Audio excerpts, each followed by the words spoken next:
这么美好的饭菜怎么能不配一大碗米饭呢？好吧，那以后就叫你大碗先生，叫大碗帅哥。我们都是用这个小碗的，你就要用这么大个碗。啊，我喜欢这样的，喜欢大的。你喜欢吗？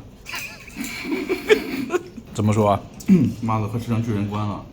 好呀，欢迎来到离线玩家 online 频道。今天这一期又是重量级的节目啊！都每期都是重量级。我手中就是刚刚发布的新鲜出炉的热乎的小米17 Ultra， 今年的年度旗舰，也是各家厂家的首款 Ultra。听着就比什么 Pro Max 啊、Pro 加这些牛逼一点啊。然后它是一个6800的电池，骁龙815，然后模组呢也是非常大，拍照应该挺厉害的，好吧？今天咱们就拭目以待。我们给他安排对了，就2个垃圾 Pro Max 啊，给他们一点介绍的机会吧。现在就1月了，你就年度旗舰了。那我这80 Pro Max 呢？这台还是我们稍微溢点价买的，我们订的那个到现在还没有收到，就很烦，好吧？它是6000的电池，9030 Pro 的处理器。都发布这么久了，你这么牛逼，你就拿货来卖好吧？不要在这叫。我有4摄像头，你有吗？一颗顶2颗，对不对？那到时候看具体成像怎么样，好吧？现在不好说。这小米也是好起来，也配上桌吃饭了啊！你叫你的狗头呢？我的 iPhone 17 Pro Max 啊，这是老朋友了啊，6.9英寸的屏幕 ，H9 Pro 的处理器，然后电池呢是一个4800毫安时。苹果的续航大家有目共睹，好吧？今天看能赢他俩谁吧，我也不知道。感觉你在说4800毫安时的时候有点小声啊。那你别管，了。那么相关的设置跟流程呢，我们打在公屏的某个地方。大家如果喜欢视频，不要忘记了一键3连加关注啊！那接下来开始我们今天的测试吧。我们刚刚开机准备打王者的时候，发现我的华为怎么是88的电？但是我确实明确的关机充了1晚上电，大家可以从截图上面看到电量一直是100%的。我们就用充电宝把华为电充满了。今天正好也是王者的新赛季，我们顺便把3台手机也更新了一下。我们现在准备开始打王者荣耀了，然后由于新赛季更新啊，它这个10 v 10模式呢，于15号之后才开放，我们今天就打不了了。然后我们今天呢，应该就是只会打5 v 5了。我们先来看一下画质啊，小米跟华为呢，我们用的是120帧加自定义最高的画质啊，这个 iPhone 就比较垃圾了。苹果这个有点拉了啊，这个最高是极高120帧啊，然后它的这个 HDR 是自定义里面的 HDR 是开不了的，就如果开的话会让你把帧率降到这个90帧左右啊。然后再一个呢，我关闭了游戏模式，因为 iPhone 默认是开启游戏模式的。其实也没有必要，你这个负载其实开不开无所谓。闭嘴！A19嘛，对吧？闭嘴！进入游戏了，我们先来看一下亮度。那就是左边的 Pro Max 对吧？哪台 Pro Max 啊？华为遥遥领先，华为好吧17 Pro Max。赶紧给我调亮。其次是这个小米啊 ，iPhone 这边反而是显得最暗的啊。对。刚刚发现一个问题啊，朋友们，我这个 iPhone 呢，就是在进入王者荣耀的时候呢是有声音的呀，结果进到游戏里面之后就没有声音了。无论很奇怪啊。对，调了静音模式也好，然后呢也试了别的软件，比如小红书，它是有声音的，所以这就是 bug 吧？这个。新赛季感觉有点问题啊！今天不敢叫了，我靠，我得夹着尾巴做人了。华为跟小米都开的是一半的音量啊，但是华为的声音要稍微大一点。但其实小米这声音，在我用过的小米手机里面已经算大的了。至于 iPhone 呢，好吧，今天就没声音了，好吧，一坨。王者打到了10分钟啊，我这个 iPhone 呢就是有一个网络波动啊，大概10秒钟的样子，是460，然后变到了200多，就是一直在红黄，大概10秒的样子。我的小米期间也出现过变黄甚至变红的情况，但是持续时间很短。华为没有任何问题啊，非常爽。打完第一把王者荣耀了。打了12分半，然后我这个出了游戏之后呢，这个 iPhone 17 Pro Max 有声音了呀，什么垃圾的 iOS 26啊，呸，好吧。不是，那你待会儿进游戏会不会又没有声音了？有这种可能吗？那就不知道，富贵险中求了。然后我的小米我也重新打开了一次王者荣耀，因为我感觉它这个网络不太对劲啊，它上面一直显示的是5G 信号，但我打的时候就是会那种断断续续的变黄甚至变红，感觉这个新赛季确实有点问题。什么问题？哪来的问题？一点问题都没有，好吧？明明是你们有问题。鸿蒙没问题，鸿蒙没毛。那么接下来我们就再打一把王者荣耀，还是跟第一把一样的设置，因为这个苹果呢它的设置比较低，我们就没管它。我们2台呢开的是120加自定义最高，然后这个华为呢它又没有游戏相关的设置，然后我小米就什么都做不了，我只能跟他们保持一致了，就很无奈，好吧？跟这2个废物一起比，都凸显不了我们小米的优秀啊。第2把王者荣耀呢，居然有声音了呀！我这个 iPhone 17 Pro Max 非常的正常，然后听台音量呢，就是其实是会大一些的，所以我把音量降到了40%左右啊。第一把怎么说啊？感觉遇到鬼了，好吧？真的。我们这把游戏打了20分钟，期间华为红了有差不多10秒钟吧，断断续续的那种，帧率没什么大问题啊。小米的帧率也没有问题啊，在前10分钟呢它没有卡过，但是后面呢卡的情况就断断续续的了。第二榜荣耀这个 iPhone 17 Pro Max 没有任何问题啊，热身成功了，2废5呸。 OK， 那接下来我们来测一下信号啊。我们准备出来测信号了。现在我的华为只有89的电。我的 iPhone 还有92的电呀，但是它的负载比较低啊，所以这个电量也正常吧。我的小米现在还有89的电啊，然后现在显示使用了59分钟的手机啊，因为我们之前下载了王者，还更新了眼睛铲铲，所以这个实际使用时间呢就是会多一点。我们只打了30多分钟王者。众所周知，这个华为的原相机肯定拍的视频多大，但我们选的还是720P 30帧啊。你现在这个屏幕好亮嘞！你这个华为就是一眼通透啊，这个屏幕。你看右边这个小米，再看这个 iPhone， 哎呦我的天呐！知不知道什么叫双层 OLED 的呀？哎，知真的真的不知道？真的牛逼，真的牛逼！我们几乎是同时拍完的，3、2、1走。哎呦，华为不用导出啊华为其实在这个部分在导出，应该是，因为上但是很面是没有速度的。快，但是很快。发完了发。完了，它最大发完了。什么东西啊？ iPhone 也发完了。 ？iPhone 也发完了。小米叫，他也没叫啊，他哪里叫呀？干什么想叫不敢叫。欲加之罪，何患无辞啊！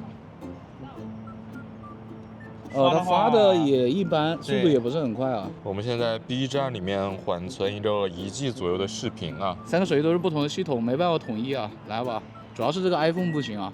3、2、1走，但我感觉华为是不是抢的最多的？好像是 iPhone 也还可以，小米走感觉把小米吸干了。你看小米就挺慢的到不了2兆小米。 iPhone 还可以好快啊对哇、 ，iPhone 是抢的最多的，朋友们。剩下2个叫。小米也上来了，好像它有10多兆的速度哎呀了。呀呀呀！小米抢到网速了，现在华为不行了啊！怎么萎了呀，哥哥？哎呀呀！小米已经反超华为了，小米已经反超华为了，好像有点焦灼。有点焦灼。而且 iPhone 这边感觉速度也不是很快了，比刚才慢一点了，我华为挺稳定的，都是4、5兆左右你是的速度。挺稳定的。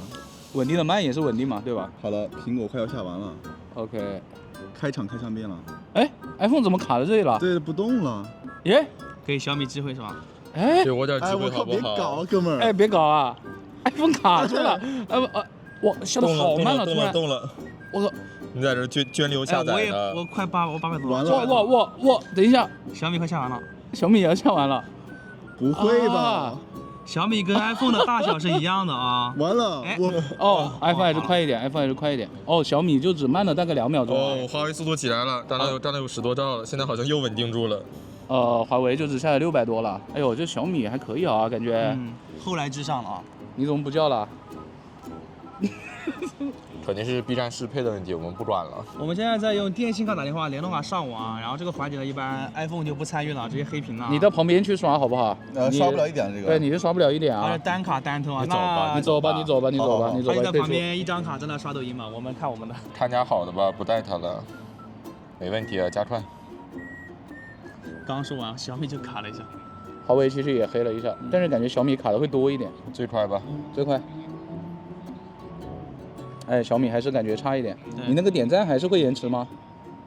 感觉还是有点延迟的，还是会慢一点还是会有点延迟的。我们现在用联通卡打电话，电信卡来刷抖音啊，先慢刷。 iPhone 就在旁边自己玩了。 iPhone 在旁边自己一个人啊，就是在那边刷抖音啊。美女真好看。就这个小米还是会卡，感觉这个小米跟联通没什么区别啊。对，总感觉它刷啊刷就黑，要黑一下。加速，小米还是会稍微差一点。那最快吧。最快吧。哎，我感觉最快好像区别不是特别大了，感觉小米就感觉怎么慢刷还差一点呢？现在我们用高速地图导航到中午吃饭的地方啊，感觉还是华为的最亮啊。对啊，我们刚刚过了个马路啊，现在3台手机的自动亮度，华为拉满了吗？反正小米跟 iPhone 已经拉满了。华为还差一点啊。那就比其他2台就要亮啊。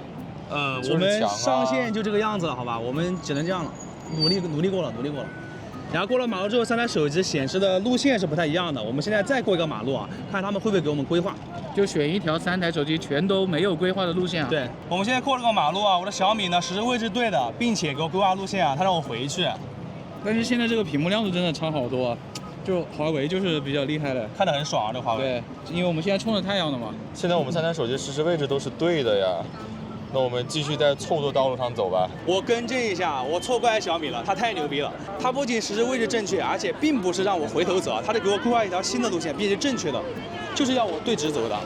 但是另外2条没有规划，我们就只能顺着他们了，好吧？现在轮到 iPhone 牛逼了，我们往前走大概20米的路程，然后我的 iPhone 给我规划了往回的路线呀。小米的实时位置是对的，然后规划路线还是刚刚那一条。华为的实时位置也是对的，它比其他2台手机多了2条备选路线在这设置里，但是这个备选路线我也关不掉。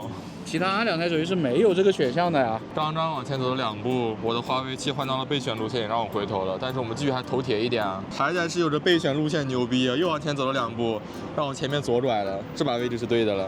虽然我的 iPhone 没有备选路线，但是呢，它的规划非常灵敏啊。往前走了几步，又给我规划了一条新的这个路线，还是往回走。小米也给我重新规划了，让我回头走啊。我们左拐走了几步，我的小米就规划了，让我直行了。我的 iPhone 呢，实时位置对的，但是没有给我规划呀。华为没问题，就在规划路线上面。他们俩都规划了，然后我没有规划，那我就往前走吧。想吃橘子了是吧 ？OK， 我走。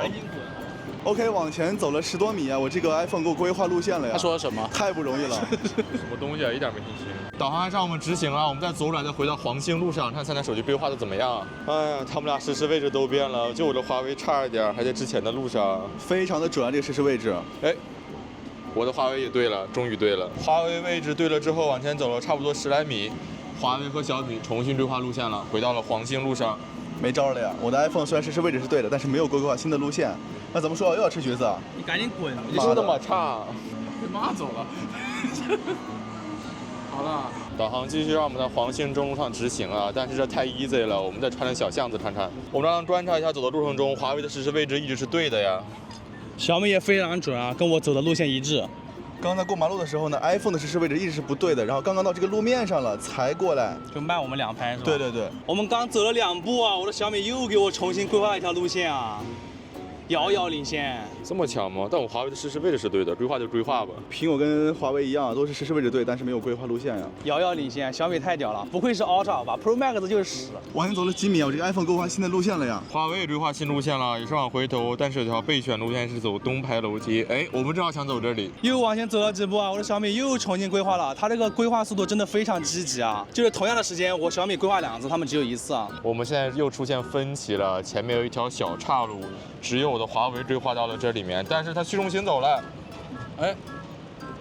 哎呀，其他2个哎，看一下，iPhone 也是走，哦，iPhone 停住了，小米没动啊。OK，虽然这个华为的小岔路更近，但是它出现了虚中行走的问题啊。那怎么说？我们是跟着你进小岔路，还是我们走我们自己的大路？我们走大路吧，我感觉这华为要重新规划路线了。我往前走了可能接近有50米，华为才重新切换路线到这条大路上，这一段表现就非常一般了。往前走了10米左右，我的小米实时位置对的了，但是现在停下来呢，它又回去了啊。iPhone 没有任何变化呀，还是在马路对面。华为也没有任何变化，我们继续靠近商场里走一下吧。我们现在远离了马路快10米吧，现在这个华为的位置终于对了。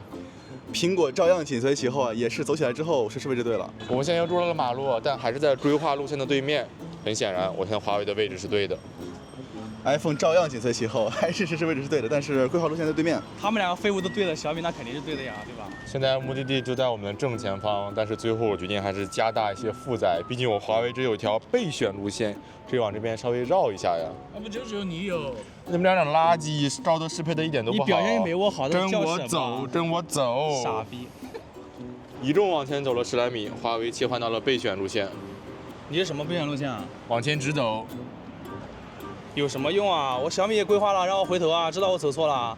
人生哪有那么多 Plan B 嘛？及时回头就行了。我的人生就有，你的人生呢？我没人生了，我的 iPhone 没有规划实时路线，也没有规划新的路线。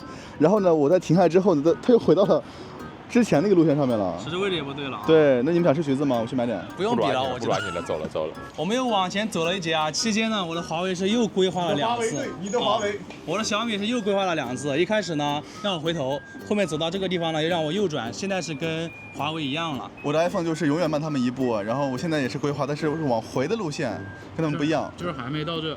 对。导航了42分钟，我们到达目的地了。整个导航过程中呢，小米的表现是最好的。首先它的实时位置非常的精准，并且它步行规划也非常的积极啊。可能别人规划1次啊，我的小米都规划2次了。说话呀。没了就没了。华为的表现也是最好的，屏幕亮度上非常亮，远超他们俩，而且它永远有 Plan B， 这2台手机都没有啊。我这台 iPhone 呢，就是实时位置其实是比小米略差，但是比华为要好一些的。但是呢，路线的规划呀，就是我觉得是比较慢一点的，这个就没有办法了。而且你屏幕亮度最低，你怎么不说呢？哎，那没办法，它就这调度了，而且亮度已经拉满了呀，拉不上去了。小米的亮度呢是要比这个 iPhone 要稍微高一点的，并且也是拉满，但是还是远不如这个华为的。它这个双层 OLED 的亮度确实机器啊有点东西，我承认，好吧。而且也还持久，好吧？非常持久，虽然屏幕有点温温的。现在华为只有67的电了 ，iPhone 是76的电。小米是72的电啊，现在中午的12点25分，我们今天已经使用了1小时54分钟手机了。那接下来我们就去饭店吃饭吧。饭前还是打把金铲铲，华为这个适配的还是不怎么样啊，60超新加极招，至臻都没有，就这样吧，反正电也不多了，好吧。说实话 ，iPhone 也没好到哪里去，也是60加超新加至臻的画质啊。比华为好一点，对吧？哎，就那么点吧。小米也很垃圾啊，就是一般2000块钱左右这种垃圾手机的垃圾负载，确实也就120帧加超新加至臻啊。那没办法，只能迁就一下这2个废物了，主要还迁就一下华为，好吧？装你的马呢？60加超新加。赶紧给我调，我别说了。我刚才又看了一下，华为这个步态性能模式，好像60帧也是锁30帧的情况，不然就会卡的。挺卡的，动画看着好卡，不是60帧都要锁是吧？跟上次我们测的那个华为 Mate 80 Pro 情况一样啊。那我华为还是开性能模式吧。由于今天这场游戏要太久了，所以我们现在外面这种阴凉底下打一会儿。现在3台手机亮度都不是很高，我们都统一了。他都没有。哎，什么意思呢？我们过来吃川菜，你还演点川剧是吧你？刚不小心喷了惹晒一脸。好像高手只有你一个人在玩了呀。那不然我为什么是高手呢？对吧？他怎么又装了呀？感觉应该吃不了。你飞起来。应该也吃不了鸡啊，试一下好吧。这把游戏打了36分钟，华为开了性能模式才能稳住60帧呢，它现在只有55的电了。iPhone 现在也只有53的电了呀。53啊？对呀。为什么？你刚刚不是多那么多吗？感觉电有点虚啊，掉得很快啊。它一报的电量我都傻了，好吧。我感觉是不是今天 iPhone 17只要打进去，电就掉得特别快啊？那有可能。都是这样的啊。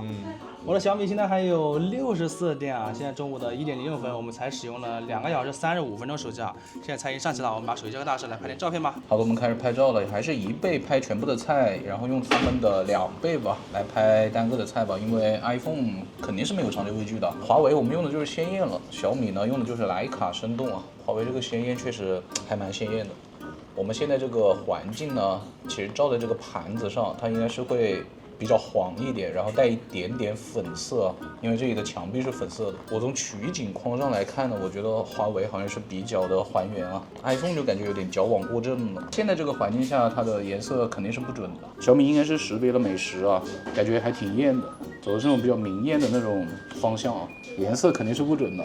大家就觉得哪个好看一点吧。这个2倍像华为的这个颜色是相对来说比较准的，它就算用了这个鲜艳也是比较准的，但是它会有一定的风格化吧。感觉有点暗角，那我们再用长焦微距来拍一张啊。小米我们就直接调到4.3倍了，因为它是一个变焦区间嘛，大概在这个位置，它就要切换镜头了。这有30厘米了吧？华为就肯定比较厉害一点了。我要碰到它了吗？很快了，我感觉我要碰到了啊！哎 ，iPhone 就算了好不好？1米多了吧？有太夸张1米了吧？差不多。其实之前我们在店里就试了一下这个华为的另一颗更长的长焦啊，它其实你在用长焦微距的时候用的还是前面这一颗啊。吃完期间呢，我们就开始看 B 站直播啊，都是1080P 原画的画质，并且打开弹幕。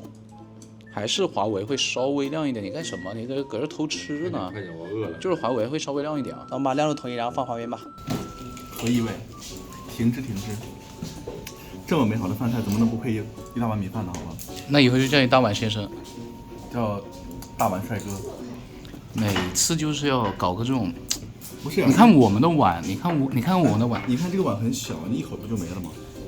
对啊。不是，你离镜头近好像显得它很大一样。来，你放在它边上，你放在下面。我们都是用这个小碗的。你就要用这么大个碗。我喜欢这样的，喜欢大的。你喜欢吗？怎么说啊？妈的，快吃成巨人观了。我们已经吃好饭了，期间看了30分钟的 B 站直播，现在我们在外面打下微信视频通话，先看一下3台手机的前置效果。别的先不说，华为这个亮度真的爆炸了，朋友们，这个多亮啊！这个 iPhone 什么意思？我不懂了，好吧。小米的亮度在他们中间啊，但是小米的这个感觉效果是比较差的，它感觉有点糊。华为这个还可以啊，但是最清楚的肯定就是 iPhone 了 ，iPhone 不仅广而且清楚。视野的话就是 iPhone 最广，小米其次，华为是最近的。但是只有小米的这个背景啊，感觉全都爆掉了，其他2台都还可以，都没有很爆。后置的话，华为的这个视野范围明显就要小其他2台手机1圈呢，还是 iPhone 的会稍微广一点，而且整个的清晰度包括流畅度都是比较好的。华为的清晰度还行吧。小米就感觉还是最糊的3台手机里面。我们打完10分钟微信视频通话了，现在有人要去吃小零食啊，那我们就刷一下美团吧。不就是你吗？就是你啊，谁派谁吃好吧？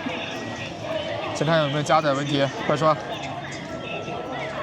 好像都没有什么很明显的加载问题啊，但是这个华为真的太亮了，朋友们。而且我感觉它的可视角度也很好，我从侧面看，它依然比我的小米要亮很多。我觉得你们，这个亮度在外面有点不太好统一，说实话，因为他们自己真的会变一下。那算了吧，就这样吧，刷10分钟吧。那你快去吃小零食吧。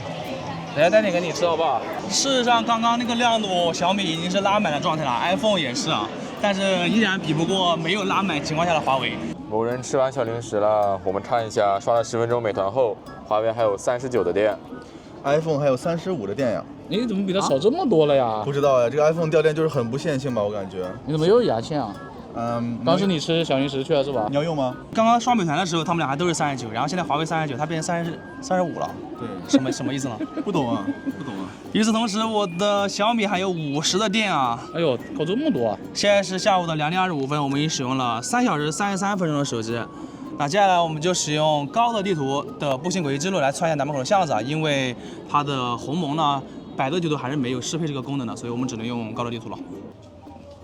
你看着我干嘛？你为什么不走啊？看我干嘛呀？为什么不走啊？看我干嘛？他今天还在这个地方呀？问你个问题啊，说这是什么？纸，真棒，是吧？怎么会学会抢答呢？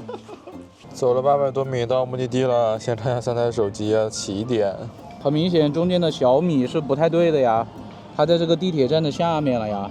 其他2台位置还行吧，都还算比较准的吧。虽然起点是准的，但是从起点出来好像都不太准呢。确实，起点出来之后，其实 iPhone 比较准啊 ，iPhone 是最接近我们路线的。小米其实也往回掰了啊，但是华为就起点之后就突然不对了呀。我们进入到巷子的时候是靠下侧行走的，那就是 iPhone 会比较准啊。对，其他2台都有点偏上了，华为偏的还稍微多一点。回头路的话，也是这个 iPhone 会比较准一点啊，大家看到了吗？它中间也没有完全的交错啊。对，它的形状是对的，对小米这个就不知道是啥，画了个三角形。华为这个就重合了呀。勉强可以接受吧。华为，我们拐到厦门这个路的时候是华为最准的，基本贴合在这个路线上面。其他2台都稍微有点偏啊，小米会偏的稍微多一点 ，iPhone 就比小米会好一点啊。我们在学校门前这节路，华为的表现会稍微好一点。它在这里会比较贴近路一点啊，其他2台都有点偏了呀。iPhone 其实也还好啊，可是再往上的话 ，iPhone 那个转折就不是很多了呀。小米这边也不是很多，华为这边还是相对来说比较准一点的。2栋楼之间这个地方，其实小米是会比较准一点的，因为我们是贴着下面这栋楼走的，但它还是有一点点穿楼。不过 iPhone 和华为这2个就穿的更多了，尤其是华为啊，整个就穿完了呀。iPhone 这边的话，到最后可能还稍微接近一下我们的路啊。文明屏上的前半截3台手机都有点偏啊，后半截感觉是小米的更准一点。小米从中间往后的地方几乎都是在路上的，华为到最后这里还是偏了一点 ，iPhone 也是到最后那里稍微偏了一点啊，但是情况会比华为稍微好一点点。最后这一节比较开阔的古潭街呢，是 iPhone 几乎没有在路上，大家看到了吧？小米还是比较在路上的，华为也比较在路上，但整体的情况还是小米会稍微好一点啊。那么这3台手机的高德地图步行轨迹记录，总体来说都大差不差吧，就是那种正常的水平吧。现在呢，华为还有31的电 ，iPhone 还有33的电，小米还有46的电啊！现在下午的2点44分，我们今天已经使用了3小时52分钟手机了。接下来我们把手机交给大师来拍点照片、拍点视频吧。但是我想说的是，这个 iPhone 怎么又电池比华为多呢？你这个低亮度，然后呢？哎，那不知道了，这个不知道谁跟谁偷呢？这个是，你看，我感觉你等一下，我们熄了屏之后，它会掉的更多。iPhone 就是有那种用完之后再掉电的感觉。嗯，是的，是的。好的，朋友们要开始录像了，我先开始录像啊。现在华为好亮啊，朋友们 ，iPhone 好暗啊。 iPhone 又在这偷了，又搁这偷呢。其实小米也挺亮的，但是我估计它一会儿会掉下去啊。来吧，4K 60帧，华为用的是原色。我们先来变一下焦啊。现在是他们的超广角，我现在先动一下华为， 1倍切了 ，OK。4倍切了没？哦，也切了。感觉华为这个美颜还蛮明显的，它最高可以30倍啊！哇，哇，好清晰、哇，好清晰，它脸好大，我的天呐，好爽啊！哎，真的还可以啊。那有2个长焦就是厉害一点啊。好，接下来是中间的小米17 Ultra， 拖 ，OK， 1倍它切了，好到3.2倍 ，OK 它也切了，感觉小米的美颜也比较明显啊。它最高也是30倍，那大家看一下吧。我觉得小米是没有华为清楚的，大家看到了吗？但感觉到防抖会稍微好一点啊。最后是 iPhone， 拖1倍很明显切了，4倍它也切了，它最高是24倍啊，感觉这个清晰度是不如其他2台的。好的，现在是他们的主摄，慢慢向他们走过去。有点吵啊，这个附近有人在施工啊。我觉得整体的效果看着最真实的是华为这边，但是它比较亮一点啊。为什么又笑呢？小米这边还是会感觉有点劣化 ，iPhone 这边其实就更黄了，它拍出来太黄了。那我们现在慢慢转圈。好，大家刚刚有看到什么眩光吗？应该没有吧。现在我离远一点，向他们跑过去。OK。哎，我觉得华为拍出来真的挺好看的，感觉把你拍出来那种韩剧的那种感觉，你知道吧？然后小米这边就显得你皮肤不是很好 ，iPhone 这边显得你整个人就是橙色的，你知道吧？好，现在我跑着转圈啊，大家感受一下。OK， 你笑什么？你告诉我，笑什么？笑什么呢？看一幕就想笑是吧？刚录了2分半钟的4K 60帧视频啊。现在这个取景框还是 iPhone 的是最暗的啊。以前我们测 iPhone 的时候，其实它亮度还比较高的，但是这一次完全比这2台要差很多啊，这个亮度。而且从取景框里面大家是可以看到这个华为它的阴影层次感觉是比较好的啊，小米这边就整体感觉比较亮了。我现在做3台手机的前置视频录像啊。首先我从屏幕上看呢，华为屏幕好亮啊，对，特别的亮，遥遥领先啊。其实小米也挺亮的，但是跟华为比还是相形见绌啊。确实，这个 iPhone 很暗。然后我现在从屏幕上看的话 ，iPhone 把人拍的挺黑的，也有可能是它这个屏幕比较暗的缘故啊，比较黄。对，小米就还挺白的，对，它可能也有点黄啊。对，我觉得这个小米的美颜是比较重的，它把人拍的很白。华为呢还是拍的挺有血色的，还是挺自然的，看着还可以啊。然后现在华为这个还可以切呢，对，它还可以切广角跟2倍，还可以切2倍。OK， 那我们就回到1倍吧。另外2台都是吃1倍的啊，他们就是没有那个按钮啊。对，现在我往前走一下，大家看一下他们的防抖啊。你骑着跑啊你。好了，现在这里正好有太阳，我就绕一圈，大家看看有没有什么奇怪的眩光。现在就对着太阳了。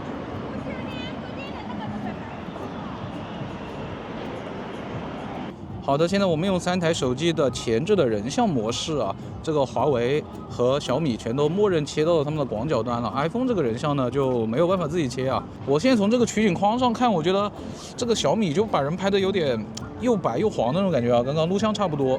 然后呢，华为这边确实挺好看的。好的，现在我们逆光了，来吧，3、2、1。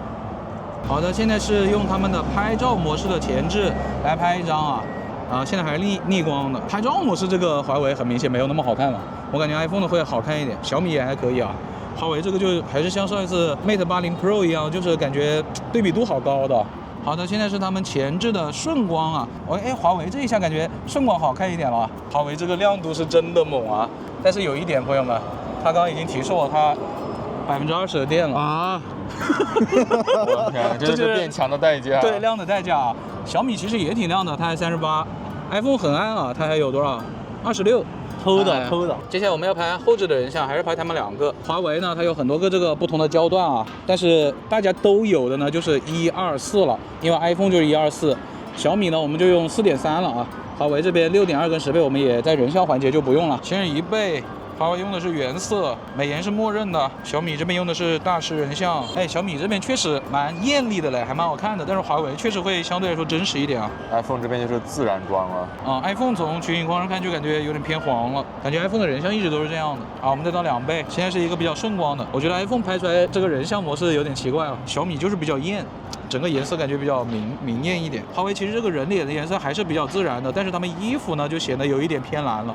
但他们其实都是黑色的衣服啊，这一点的话，我觉得是 iPhone 会做得好一点，因为太阳光是暖黄色的嘛，但它肤色就不对了。这些是4倍啊，感觉 iPhone 也只能够保衣服或者脸的其中一个颜色啊，小米这个显得就光影层次还可以啊，整体是比较亮的。华为这个长焦我感觉颜色就稍微准一点了，对比度还是很高，跟上一次那个 Mate 80 Pro 差不多啊。接下来逆光人像也拍一下啊，让他们跟杜甫江阁合个影。哦哟，小米这个确实从情景框上，他们人脸是最亮的，看的是前后景都是比较清楚的。那你别说，我觉得这个逆光之王是有点说法的，但是成片不一定啊。这个2倍里面的话 ，iPhone 这个颜色完全不对了 ，iPhone 已经把他们衣服全部弄成蓝的了。小米的颜色还是比较对的，但是华为这边我是觉得整体的效果在2倍的时候是最好的，层次感啥的都是比较不错的。4倍我就只拍一个人了，iPhone 这个取景框里面这个颜色真不对吧？华为这个长焦就感觉颜色没有小米的好啊。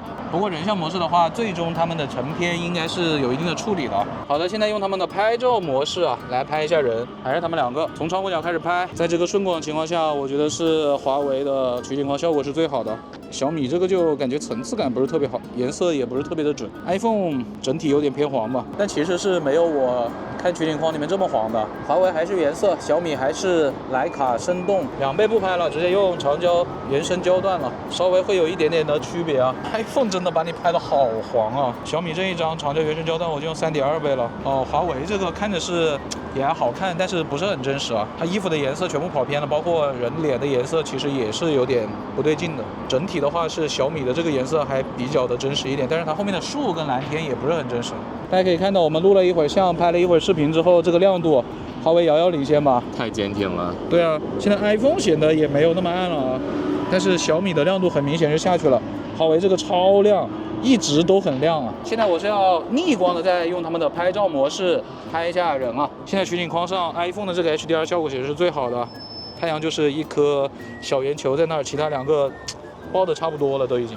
但是这是超广角的情况，1倍的话至少从取景框上看，并没有逆光之王那个感觉啊。iPhone 还是显得比较好一点的，但是我相信小米的成片应该是会给它搬过来的吧。颜色的话就还是小米会相对来说准一点啊。这一张小米我就用4.3倍了，它毕竟光学变焦嘛。iPhone 这个颜色真的很奇怪啊。小米也还可以，华为这个就确实感觉有一点颜色不太对了，感觉很没有血色啊。华为这拍人的时候，右下角一直有这个人像的提示啊，应该会有特殊优化吧。最后大家就看一下成片会怎么样吧。优化一下好像还可以。优化了一下还可以了。好的，我们在这里再拍一下风景啊，就先拍一下这边的蓝天绿树这些东西啊。整个取景框里面，华为的效果确实比较好的，表现它取景框也还清楚啊。2倍裁切我们就不多拍了吧。小米的取景框是不如华为的 ，iPhone 在某些部分是比华为好一点的，但阴影层次是不如华为的。接下来是长焦原生焦段，我小米用一个90吧，3.9倍。跟其他2个会比较接近一点，从取景框里面看，华为的真的好清楚啊。那接下来华为跟小米我都达到10倍了 ，iPhone 我就用它这个默认的8倍啊，取景框里面就是华为的显得会比较的好看啊。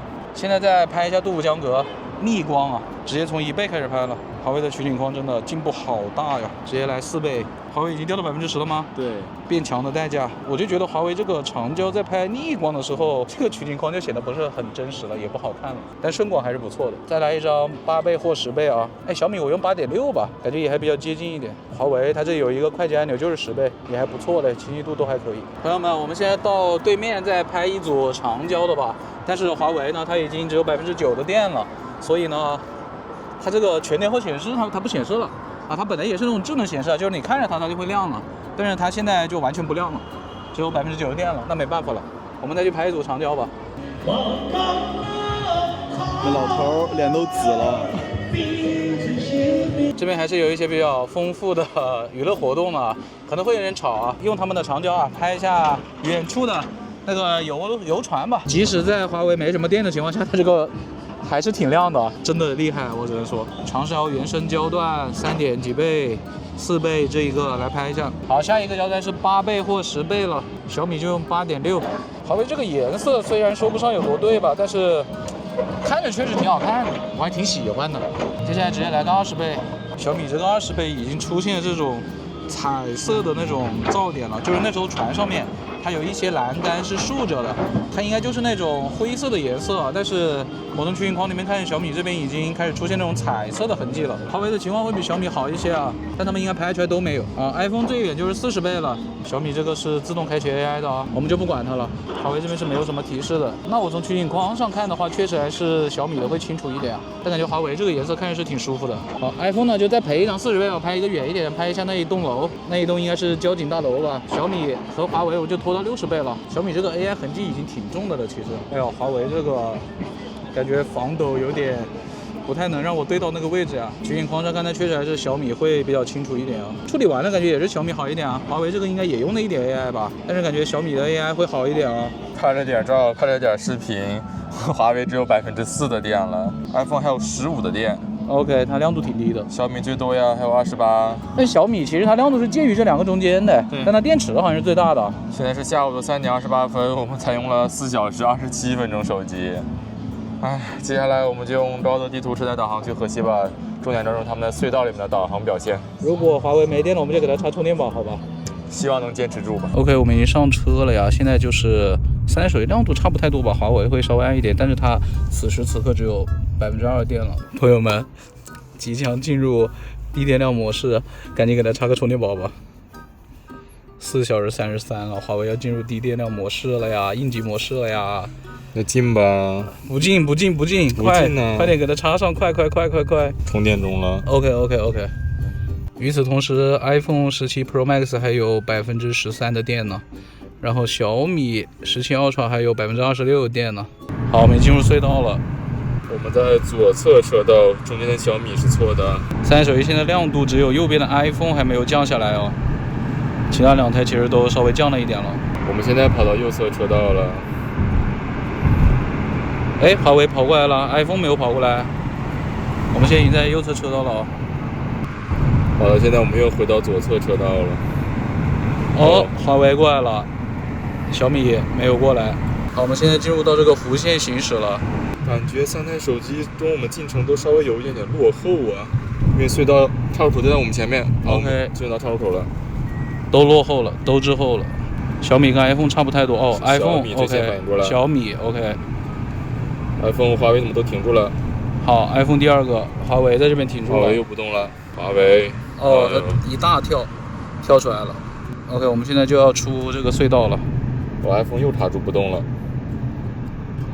OK，iPhone 跳了一下，华为跳了一下。我们导航了14分钟，到了目的地啊！整个导航过程中，在隧道部分是小米比较精准一点，但是车道识别呢，就是华为比较好。但是华为和品种在里面落后确实有点太多了。现在小米还有24的电 ，iPhone 只剩11的电了。然后你给华为充了多少？插的尿袋充到了27的电。这华为结束了是吧？是不是？那不然呢？那肯定啊！现在我们用了4小时47分的手机了，接下来我们用支付宝扫个共享单车2维码吧。这个 iPhone 啊，我们啥都没干呢，待了一会儿机啊，它从11%掉到8%了，它就是后掉电的那种啊，很恶心，好吧？小米现在22%啊，来吧，3，我还没喊呢。哎呦，小米进去的好慢啊，但它扫的还挺快的，它加载好慢，不知道为什么。它为什么加载这么久啊？嗯。但是它现在屏幕还挺亮的。我们现在来扫一下奶茶店门口的大二维码，然后这个 iPhone 呢，刚刚已经自动放大了，我就不管了啊，滚！哎呦，华为最快，但它进去了也还不是很快啊，但它扫的是最快的。OK， 我们已经到奶茶店里面了，现在我们来发送一下我们刚刚在微信里面拍的1分钟的视频啊，来吧，华为还是 720P 30帧，它肯定是最大的点。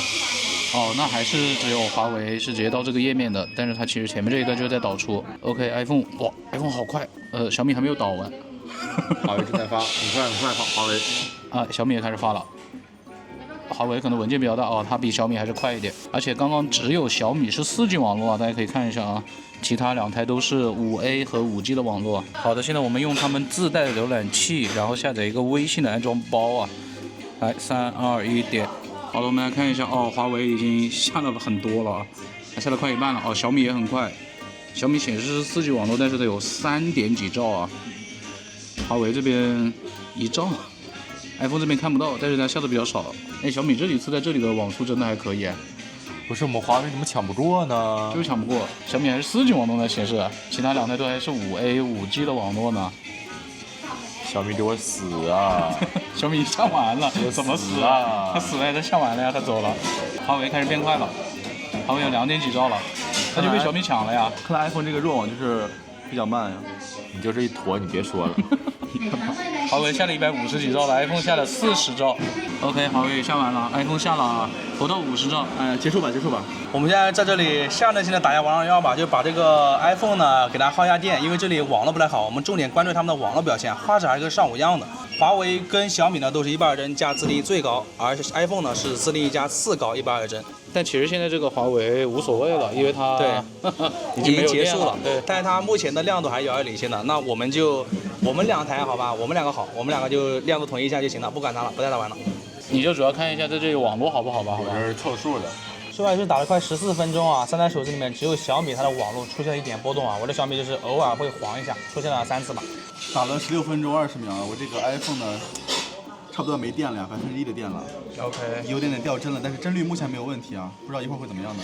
哎，刚突然掉到几帧了，现在卡了一下感觉62，怎么感觉它就快没电了？哦，就是刚刚我滑下来之后，没电了，没电了，没电了，哎，没电了，没电，动不了了。OK，没有电了，没有电了。来看一下吧。那 iPhone 就使用了5小时16分钟啊，而此时小米还有15%的电。 OK，那我们也给 iPhone 充一下电嘛，待会它是进行其他项目。只有你一个人有电了，你还搁这打呢？我们奶茶都还没喝完呢，没想到这么快啊！跟大家说一下，现在是看到没？4点多啊，4点半的样子吧。怎么回事呢？我们今天上午下东西啊，包括那个充电什么的，还比平时晚了有半个多小时呢。只能说这几台设备这个续航不是很行啊，特别拉中是拉呀。但亮度还可以吧？确实你就说不过去了，你那个亮度也很差。iPhone 在偷呢。好了，现在场上就只剩我小米17 Ultra 一位选手了，10位 Ultra 站到最后也是理所当然的。那接下来呢，我们就打车去厕所啊，测一下信号，然后拍拍夜景什么的，走吧。怎么会有人打车去厕所？感觉好奇怪啊！装逼让他吃屎。我现在去给你整点小东西，整点什么？走，带他去吃屎。现在整点小零食啊。快要吐了，有点晕嘞。就他一个人晕车，真的是。你不是老司机了吗？老司机的开车不晕，坐车晕，你知道吧？什么带？他去大快朵颐一下。我们现在已经来到这个信号非常差的厕所了，3台手机我们刚刚都已经开放了自动亮度。现在是小米比较亮哎，对中间的小米啊。而且跟大家说一下，就是那个樱木呢，他老说我去吃什么小零食，然后他现在自己去吃了，对不对？他自己去吃了。对对对。好，那现在我们用联通卡来打个电话，点。OK，iPhone 直接呼叫失败。哎，华为通了，另外小米第2个通了。OK， 朋友们，iPhone 这个联通卡好像是没有信号直接了，没了啊！这个就很尴尬了呀。微信直接就红了，那他就不发了。我们华为跟小米来微信发一个消息啊，都是4G 网络。点。哎，小米发出去了哦，华为稍微慢一点点啊。但是哎，但他华为没有收到他的。对他发出去，但没有收到小米发的，还是那小米好好一点啊对，朋友们，我们进微博有一段时间了，这个 iPhone 好像有一点信号，但是它啥东西都刷不出来呢。大家看到了吗？其他2台手机好像，小米可以对刷出一点东西啊。 iPhone 现在显示4G 一格，但是还是什么都不出来。你看，华为跟小米现在都出来了，就剩它了。对，然后小米也是刷的比较多一点的。哎，不管 iPhone 了吧，我们2个刷吧。松。啊，小米小米确实快一些些。。哦。哎，小米信号真的可以。爆闪！我们现在进入这个抖音有一段时间了，只有小米是加载出来新的，然后这个华为呢下面还是在加载。至于这个 iPhone 呢，就滑动没有反应啊。没用。但是小米感觉它这个联通信号也不是特别好啊，虽然它可以刷，它现在显示不稳定了。刚刚还是能看几条的，但是看多了就不行了，信号也没有那么强吧。我们现在已经切到电信卡了，现在电信打个电话，点。哦，3台手机都很快通了。我们现在准备微信来同时发送3个表情啊，3、2、1，点。啊，都还可以。对 ，OK。电信卡的微博呢，3台手机都刷出来了新的东西，我们现在同时来刷一下。松。还是小米最快，其次华为。iPhone 确实挺慢的。再来一次吧。哦，小米挺快的，确实小米会快一点。现在电信卡我们进抖音已经有一段时间了，华为呢它底下还在加载 iPhone 呢还是老样子，根本就滑不动。小米呢这已经加载出来的新的内容了，确实，有点厉害啊，这个信号确实挺好的。非常差的华为出来了，但是华为没东西。动不了。行吧，那在这个信号非常差的厕所，不管是联通还是电信啊，都是小米表现最好，华为其次。iPhone 呢，联通就基本上用不了，电信的话勉强能用一点点吧。我们现在到地下车库，准备来扫一下二维码了。3台手机全都是联通的4G 网络，我不知道为什么这个人要站在这里很烦啊。微信1米，你在干什么？撞人是干什么？哎，哦，小米扫的挺慢的，但是我怎么感觉有点反光啊？其实 iPhone 也有点反光，但它扫出来了。那我们就再来一次啊，稍微侧一点，来，3、2、1走。啊 ，OK。哦 ，iPhone 是网速比较卡，慢，扫的其实挺快。扫的还可以啊。现在我们离那个二维码大概有4到5米的样子啊，来吧，能扫出来吗？往前走点吧。你们稍微动一动吧。我总感觉这个 iPhone 的这个微信的扫码界面放大了之后好抖。确实，感觉挺晃的。哎，亮灯了，好的，小米哦，小米跟华为都扫出来了。同一水平线上 ，iPhone 扫不出来啊，再走点吧。好抖啊！我手有那么抖吗？其实并没有，就是挺抖的。去医院查一下吧。哎呦，哦，他还到那儿才扫得出来。有快1米吧。现在我们到这个很暗的地方来扫一下微信1米。iPhone 是最快的，其他2台要稍微慢一点啊。现在离那个二维码大概有3米的样子，来走。其实 iPhone 这里好暗呢，它离远了感觉就比较黑了，就慢一点了。我们现在到拍业绩的地方了，但是天还没黑，我们先对3台手机的表现做一下总结吧。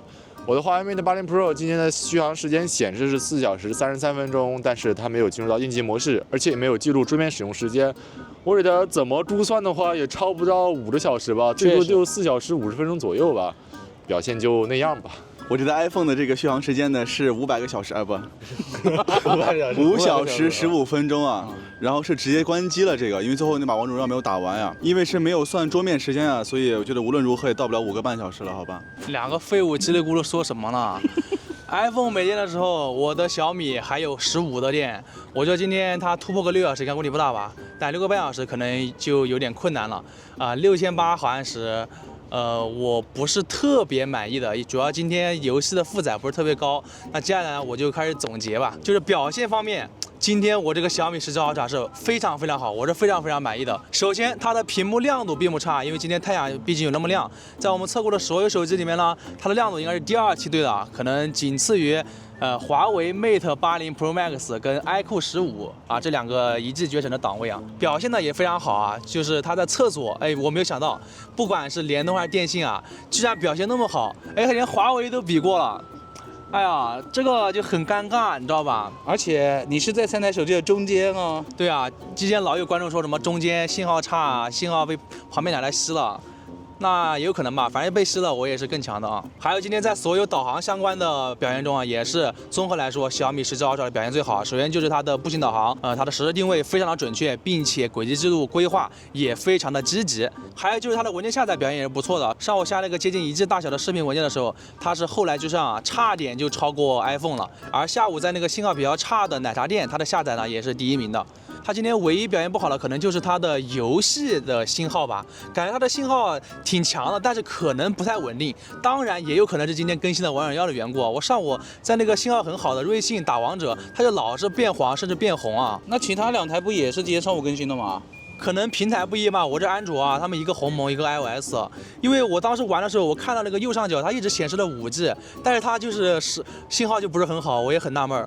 然后下午的情况就变好了一点点了，但是还是会偶尔有变黄的情况。那按理说下午的那个奶茶店信号还差一点，但它表现反而比上午好。那么我的总结说完了，非常长，因为它表现非常好，我估计另外2位也无话可说了。Pro Max 就是垃圾，垃圾的锤子，我们亮度多爽啊！确实，布装亮还通透，也有可能是因为冬季测它亮度表现那么好，但它屏幕正面发热还是有那么多的，夏季估计会露点馅儿啊。它今天的网络我真的是没想到，竟然表现这么平平无奇啊！确实，但是它的上传速度还是比较快的，就除了亮度上，其他都没有什么可以拿来说的。虽然它今天那么亮，但是4个半多小时的续航，我觉得还是有点不太够的。毕竟我们金砖产负载也没有拉那么高，王者也没有打10v10，还是稍微有点差的。甚至我们今天还有一些项目是没有做的呢。还需要期待一下，好吧？它对比 Mate 80 Pro 屏幕肯定是好了很多啊，其他方面也就表现那样吧，可能拍照会好一些。那拍照我们待会儿再说啊。OK 啊，轮到我这个老师傅来讲话了。今天早上呢，这个你还需要讲吗？观众应该都知道了吧？啊，再讲一点吧，好吧。今天在我印象里面，它这有2点是比较好的呀。第一点呢，是早上在这个瑞幸咖啡的门口去下载这个视频呀，这个险胜小米啊，在后面卡住了，我也不知道怎么回事，但是确实是一骑绝尘了。相比这个华为来说啊，太不行了。在这个步行导航中，它的这个实时位置是比较准确的呀，仅次于小米，但是还是强一点华为。但是路线规划真的就不如他们2个了，还是慢一点的。其他的话，我觉得什么场景都是要比华为跟小米要弱一些了，并且呢，它今天亮度这个调度也很不好啊。说真的吧，这个续航就是有点假了。如果你跟华为是同样的一个亮度的话，你今天续航真不一定比它好的。而且你游戏其实王者的负载也是要低一点的。反正如果要是跟华为跟小米一样的调度的话，我这个华为肯定最先暴毙的，好吧？你有华为了，苹果你有黑我们，你不是果粉吗？你不是果粉吗？哎呀，不好意思，说漏嘴了啊，说漏嘴了。如果这个华为的。哎，可以了，不要洗了，不要洗了。他搞效果怎么办？他搞效果怎么办？好了，总结呢大概就这样吧。至于拍照的部分呢，现在天正好快黑了，我们就待会拍下夜景，到时候呢给大师一起来讲解一下。OK， 天终于黑了，开始夜景的录像。我现在都切到他们超广角了，大家可以看到吧？小米最垃圾。对，然后最亮的是华为这个 ，iPhone 这个其实比华为还是会暗一点的。依旧先看一下变焦啊，先从华为开始，超广角。OK， 切到1倍，瞬间变清晰。好，再开始4倍。哎，它刚3倍到4倍那个中间感觉有点抖哦。好，4倍之后还是 OK 的哦。它到了这个6点几倍的时候又切了一个镜头。好，它最高是30倍。来，我们来看一下。哦，到30倍之后，这个夜景还是显得挺糊的呀。好，接下来是小米啊，从超广角开始拖。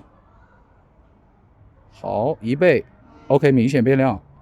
好，到3.2倍，哦，也切了，明显变清楚，但是也明显变暗了。现在3.2倍到4.3倍这个中间呢是光学变焦，给大家看一下啊。OK， 但它光圈其实是在变小的，所以我感觉画面其实是会变暗一点啊。好，继续拖。哎，它怎么感觉失焦了呀？哎，它失焦了。哦，一直搁这失焦呢。它最高也是30倍啊。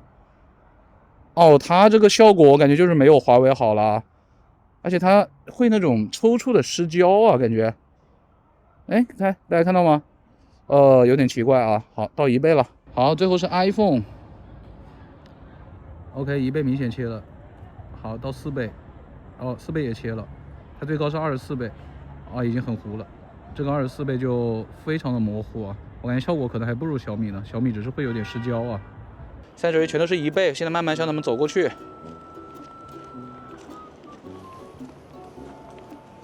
我从取景画面来看的话，是小米的最亮哦。好，现在我对着它，这是华为，啊，华为的颜色其实还是比较准的，小米这边就整体比较亮的，而且感觉美颜也比较明显。最后是 iPhone， 哦 ，iPhone 这边也还挺真实的嘞，它整体的这个曝光其实是会比华为要好一点的，而且感觉清晰度也还可以。我现在准备用他们的长焦啊来拍一下这个视频。是这样的，小米呢我们就用到3.9倍这个焦段了，但是它现在还是在抽搐的。大家可以先看一下这个取景框，看到没？它那个焦其实一直是在变的，其他2台没有这个问题啊，看到了吗？小米这不知道在对哪里呢？对啊，它一直在调那个焦啊，我没有去手动干预啊。我们背面都擦干净了。对，很奇怪啊，它怎么会有这种问题啊 ？OK， 3.2没这个问题，85没这个问题，90，哎，它现在没了。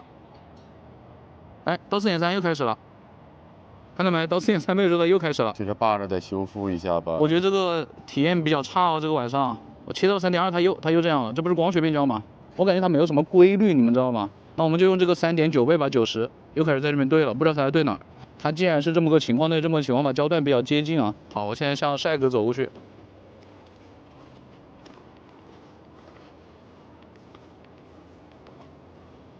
这个小米几乎就是虚焦的呀。哎呀，好，这是华为对着它的脸，还是蛮清楚的。小米，我现在对着它的脸，它完全不对焦哎，我切一下吧，切到4.3，也没有啊，它也不对啊，3.2呢？3.2对到了，85毫米，已经开始不行了，怎么会有这个问题呢？好，3.2倍。3.2倍是 OK 的。然后最后是 iPhone 啊，iPhone 这边清晰度和噪点就感觉不太行了。好的，我们现在又到这个炫光神树下面来了啊，我们来看一下3台手机有没有那种炫光的情况啊，都是他们主摄。哦，几乎都没有哎，还可以啊，3台手机几乎都没有。两个懒逼一起上厕所去了，让他等那么长时间不去上，我真服了呀！他俩先要拍他们了，他俩不会在里面双排了吧？那肯定是双排，还是在这里拍照模式拍点人吧。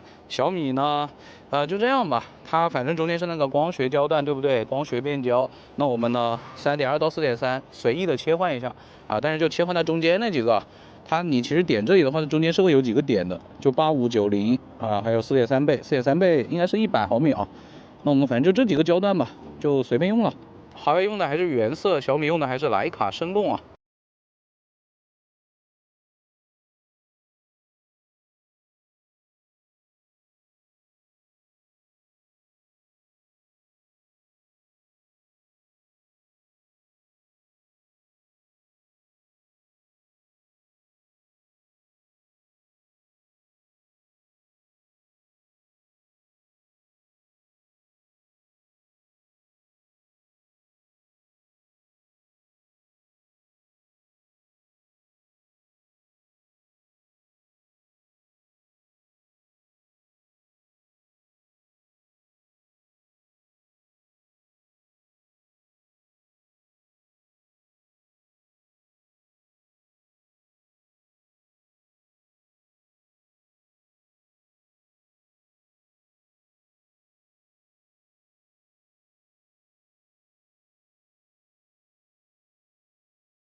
我们还对着那边啊，再拍一张20倍的，那边有一个店，里面有一个橱窗啊。看了一下这张20倍的啊，那个橱窗里面的颜色最接近的就是 iPhone 了，感觉这种复杂光源还是 iPhone 会好一点啊。你看 iPhone 整个是比较偏黄偏暖的这么一个光，其他2台拍出来都是有点带粉色了，这个光很明显是不对的。那我最后来总结一下他们的拍照吧。拍照其实这样的，整个这3台手机里面，我最喜欢的就是华为啊。它取景框确实感觉还是比较好一点，但是它长焦在对到有人脸的地方，我觉得颜色是不太准的。但是拍景的时候颜色还是不错的。小米呢，就跟之前的小米17 Pro Max 那些差不太多吧，整体曝光是偏高的，而且拍人的时候会偏向于把人搞得比较好看一点啊，无论是拍照模式还是人像模式。感觉 iPhone 呢，在很多时候其实它的颜色不一定是最准的，但是它在某些情况下，尤其是复杂光源，它的颜色还是会比较准一点啊。至于长焦的清晰度呢，我也是觉得华为的是还可以的，而且因为它 AI 的那个痕迹不是很重，小米呢那个 AI 默认开启了之后呢，确实还是蛮清楚的。但是它通过 AI 来提升清晰度的这个操作呢，我觉得不一定是谁都喜欢的吧。像我个人就不是特别的喜欢，虽然清楚是确实清楚吧，而且它这一次这个变焦，其实我觉得它的适用性不是特别的广啊。1颗变2颗，我感觉也并没有比之前的2颗要强多少。iPhone 的那个长焦呢，肯定就是这几台里面最差的了。那至于夜景呢，华为的表现我觉得也是最好的。小米17 Ultra 呢就出现那个长焦对焦抖动的问题啊，感觉它那个对焦一直在抽搐。也不知道为什么，但是在拍照的时候是没有的。华为整体的颜色是比较准的，但跟白天是一样的。如果画面里面出现了人脸的话，我觉得它整体的那个颜色还是不太对的，尤其是长焦吧。超广角跟主摄还是比较好的，而且在拍照体验上，华为也是比较好的。它不仅屏幕亮，而且取景框也很清晰，颜色也是相对来说比较准确的。只是它在某些情况下确实那个对比度会显得还是高了一点，但是这一点我觉得也比 Mate 80 Pro 会稍微好一点。这3台手机的长焦微距呢，那肯定就是华为赢了嘛。但是华为在用长焦微距的时候呢，只会调那颗4倍的镜头啊，小米大概也就是17 Pro Max 的那种水平吧，它也就是一个20-30厘米的对焦，我觉得有点可惜，因为我没有想到整个小米17系列只有小米17标准版是有真正的长焦微距的。那么微信视频通话呢，华为的那个视野啊，尤其是后置啊，它是比较窄的，前置还是比较广的。iPhone 就是传统强项嘛，那就有点感觉没法打了。小米呢就感觉清晰度会差一点啊。那么以上就是本期视频的全部内容了。大家如果喜欢我们的视频，不要忘记了一键3连加关注，更多精彩视频请继续关注离线玩家好来，我们下期视频再见，拜拜拜。